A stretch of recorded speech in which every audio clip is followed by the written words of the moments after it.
Hello, everyone, and welcome back. Today we are looking at the Apollo class. Now, this comes to us from the old Last Unicorn games. That's where I'm getting the bare bones stats from that I'm turning into our D6 stats. But where do we get this from? That's the big question. There are no big write ups, or the write ups I find online are of completely different ships. Most notably, if you look it up, you're going to find the Apollo class as a Vulcan style ship that is being used by merchant marines and the Vulcans and even the Marquis and institutions like that. The ship that we have is a completely different ship, and I will end up having to read it from our Last Unicorn Games book. But just kind of going from there, I did find this article, so I think it is very relevant to sit here and say, where are we getting the Apollo from, really? So that is that the Federation starship Ajax, and which is an Apollo class vessel, saw service in the 24th century. In 2327, Ensign Corton Zweller, I'm sure I butchered the name, was assigned to the Ajax after graduating from the Starfleet Academy. In 2364, the Ajax was one of several Federation starships selected to receive warp drive enhancements from engineering specialists Koyansky and his aide, the Traveler. Now, the Ajax chief engineer noted the rise in engine efficiency, though it was later revealed that the effect was due to the Traveler and had nothing to do with Koyansky. Uh, I'm gonna mess. I'm just gonna call him Koyansky. His new warp drive equations. The Ajax was one of 23 starships that formed part of a tachyon detection grid in 2368 when Captain Jean-Luc Picard of the USS Enterprise D established the network along the Klingon Romulan border in order to expose the Romulans' involvement with the Klingon Civil War. The following year, the Ajax performed a deep space exploration mission into Sector 2139-6, named for two heroes from the Greek mythology who fought the Trojan War, Ajax of Simois and Ajax of Leucris. And I'm sure I butchered those names as well. So that's where we're kind of getting this. So, um, getting into what we actually have here, and hopefully I can find this quickly, or if not, we're going to just switch over here, and this is going to get kind of goofy. I don't typically do this, but while I'm reading it, I figured, you know what, let's have a little bit of fun here, shrink that down so hopefully everything fits a little bit better in our screen. As we see, these are all different um, Apollo class ships that people have come up with. They have great art. These people really do deserve credit for everything they come up with. I mean, it's nice designs and taking from other things that we have seen and that we know, and what they come up with is just wonderful to see. But unfortunately, this is not what's in Last Unicorn Games, so this is where we are. All right. So as I kind of flip through some of these and we get to have a little bit of a view, I'm going to kind of read here from Last Unicorn Games. So the fleet data that we have listed here: a Starfleet workhorse for nearly 50 years.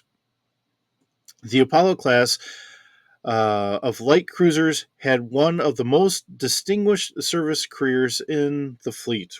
First launched in 2325, Apollo class cruisers were originally intended to replace the older Philadelphia class vessels of the 23rd century, which reached the end of their production lives in 2312. The Apollo vessels were small, quick, and capable of extended mission profiles, thus making them ideal for sector patrol and interdiction duties. In fact, they were still in use in this capacity today and as a class comprised the most common patrol craft encountered in Federation space. Let's see. The Apollo class remains one of the most reliable space frame designs ever to come out of the Starfleet's Advanced Technologies Division, and many of its concepts can be seen reflected in the newer Galaxy class vessels. As a result of the current threat climate to the United Federation of Planets, and because of their exemplary maintenance records as a class, many Apollo class vessels are currently being refitted into an updated Hermes class of fast cruiser. The Apollo class itself ceased production in 2358 when the last vessel was delivered to Starbase 674 from the Utopia Planitia Fleet Yards. Now, that's all we really get as we're looking at all the other ships that I'm just kind of slowly clicking through. Um, you know, it's always fun doing this here with Star Trek. Just wanting to really give a big note to say that, you know, a lot of these franchises, it's us as fans that we are the ones that continue everything on, and we keep things going. So let's switch on over to our D6 stats so we can see what we really have here today. All right, so looking at the Apollo that we have from the last Unicorn games, this is the actual picture that we get in the book. And then it does have a side profile as well. I was not able to find it online. Took a little bit of searching just to find this. So this is a little hodgepodge of things, trying to get everything as close as I can get it. Okay. Um, but I'm also kind of going off of some of their stats, so please bear with me on this. So, the Apollo class, which is a light cruiser, does have a length of 315 meters. Last Unicorn Games does not give us our width or our height per se, but it is 16 decks tall. Now, I don't know exactly what the ship mass would be on this, but it is fairly close to what we had in our Andromeda class, so I left the mass alone. Didn't change that at all. This is a size 6 ship. Keeping that all in there from our construction rules that we have from D6 Holocron. Oh, we do keeping the autopilot of 3D plus 1. I didn't change that whatsoever. Listed wise, we have a crew of 100. Now, this is where things get a little wonky because we're going from different game systems. Passenger wise, it says it can have 700 passengers, and it can actually have an evacuation limit of 2,500 personnel. Just wanting to throw that out there because that's where things differ from one system to another, and it happens all the time. Now, part of me says that I should probably put the passengers down to just about maybe 70 or something like that. But you know what? I will keep the passengers up to 700 for the evacuation, keeping everything a little bit more in line with how we see a lot of the other stuff that we've been working on. So that's the reason why we have 700 passengers available. The other thing is, if we're using this as a cargo vessel as well, or whatever, interdiction and all that, if we have ships that are in distress and we do have to evacuate a lot of personnel, that would give us that extra room to be able to bring in another starship's worth of crew, hopefully on board. All right. Our cargo capacity, I did not change that from our Andromeda class, so I left that at the 58,000 metric tons. We do have enough consumables on board for 3 years. Now, this coming from the book did change just a little bit. We do have a warp drive. Our standard warp cruise is warp 6. Our maximum is 9.2, and our max rated is 9.6 for 12 hours. Last Unicorn Games had put that in there. Of course, we're going to have a nav computer. Maneuverability, I left that one alone at a 0D plus 2. Space speed, now they have it listed as depending on what version you have, either a 0.75 Cochrane or a 0.95 Cochrane. So our space speed, I just figured I'd leave it at a 9. Our hull, I kept that the same at a 2D plus 2. Our shields is a 1D plus 2. Those I did not change. Our sensors, likewise, I did not change them. Okay, so passively we can go out to 4 kilometers at 1D bonus to our skill roll. Scan is out to 12 kilometers at a 1D plus 2 uh, bonus. Our active search is out to 15 kilometers at a 2D bonus, and our focus is 500 meters at a 2D plus 1 bonus. Now, this is where things get interesting again. We do not have phaser arrays listed on here, so they are just phasers. So now I'm just trying to figure out where we would have these placed. So I have essentially we have 4 on the top of the dorsal here on top of our saucer section. 2 on a port, 2 on a starboard. We have 4 ventral. I figured that we'd have 4 down below there, mimicking what we have on top. And then 1 on the engineering, hull in the back, probably on the back side of where we would see the hangar deck. Now, this does look like it has 2 hangar decks, so when we get to that point, it looks like, much like the Galaxy class that we see later on, behind um, the bridge. It looks like there is a possible hangar bay there as well as all the way on the back, like we would traditionally see from Star Trek. So, you know, when I see how many shuttlecraft we could have on board, that's why I'm kind of thinking that we might be able to have as many as we do. All right, so we do have our 10 Type 8 phasers, which is listed that they're Type 8 phasers from Last Unicorn. I'm the one that came up with 10 of them, keeping from what we had from the Andromeda, which just oddly enough, I had the Type 8 there, so just kind of kept those.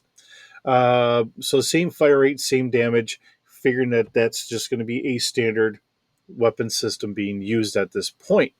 Now, our photon torpedo launcher, which is using the Type 2 photon torpedoes, we do have 150 torpedoes on board. Again, that's what's listed from Last Unicorn Games. We will keep the spread of 8 and the damage of 4D. Our tractor beams, which is our standard between pretty much all the different ships, those don't really change. Now, if you notice here on miscellaneous, I took out all the different crew quarters. Um, I know that's a very nice thing that they had done over on D6 Holocron, but making it easier for me, I took those out. If you want them in there, just figure out where you want to place, quarters. It gets kind of a little frustrating because I don't know exactly, from ship to ship, what are we really considering as different quarters? We watch in some of the movies, they have rooms where people are just bunked up, where you might have 4 to 6 crewmen in there. That might be the basic. But on like the lower decks, it's a hallway.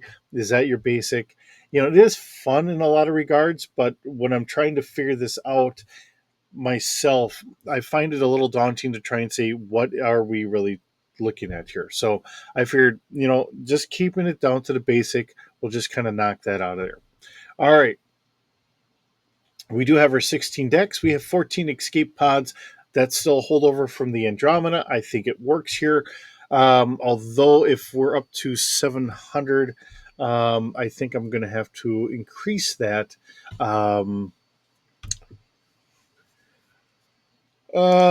Sugars.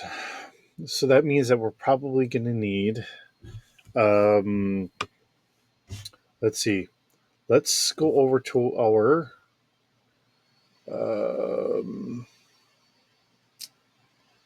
trying to think of something else. Well, we'll just leave that the way it is.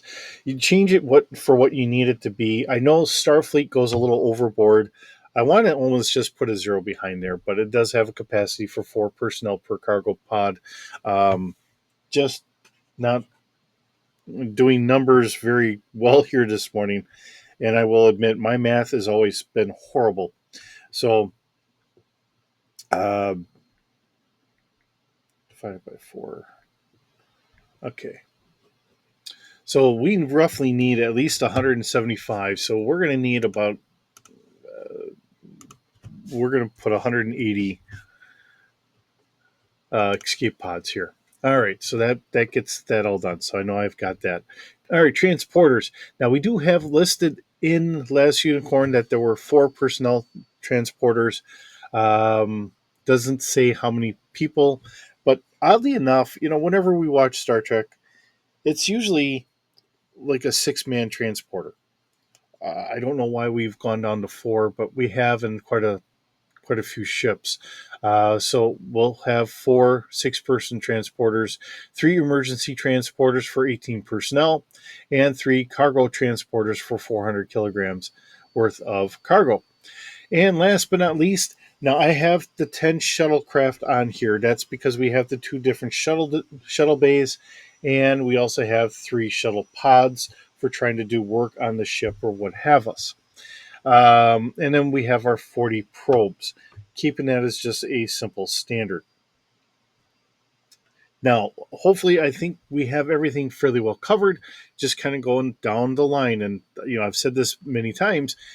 Most of the time, or most often, what I do is I just copy over from the last one, paste it, and I just slowly go down the line. Okay, this has to get changed, this and this, line by line. But I have that format so I know where I am, and I just kind of go from there. So, with that being said, thank you very much for joining me today. It's wonderful having you here. I hope you're doing well, and I will see you in the next video.